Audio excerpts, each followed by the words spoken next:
একজন এমি মার্তিনেজ আছে বলেই আর্জেন্টিনা আজ দুর্বার গতিতে ছুটছে।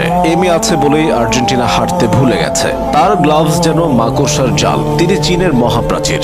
সতীর্থরা তাকে ডাকেন দিবু নামে, ভক্তরা ডাকেন বাজ পাখি বলে। সব ছাপিয়ে এমি হয়ে উঠেছেন আস্থা ও নির্ভরতার প্রতীক। আর্জেন্টিনার জার্সিতে তিনি যতগুলো ম্যাচ হেরেছেন তার চেয়ে বেশি ট্রফি জিতেছেন। মাস্টারমাইন্ড কোচ স্কালোনির ট্যাকটিক্স কোনো কাজে আসতো না যদি এমিলিয়ানো মার্টিনেজ নামের কেউ না থাকতো।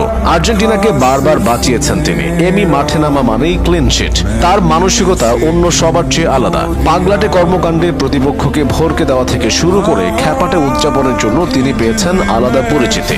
মাইন্ড গেমে তিনি দুর্দান্ত।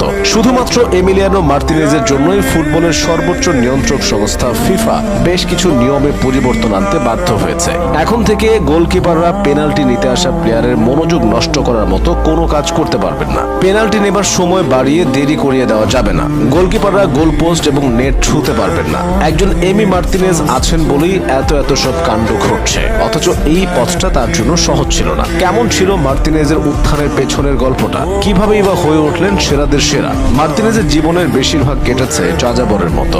সুদূর আর্জেন্টিনা থেকে আর্সেনালের বয়সভিত্তিক দল নিয়েই ইউরোপের ফুটবলের সাথে পরিচয় তার। তবে মূল দলে নিয়মিত সুযোগ পাচ্ছিলেন না। 2014 বিশ্বকাপের ফাইনালে মারিও গোটজের শেষ মুহূর্তের গোলে স্বপ্ন ভঙ্গ হয় আর্জেন্টিনার।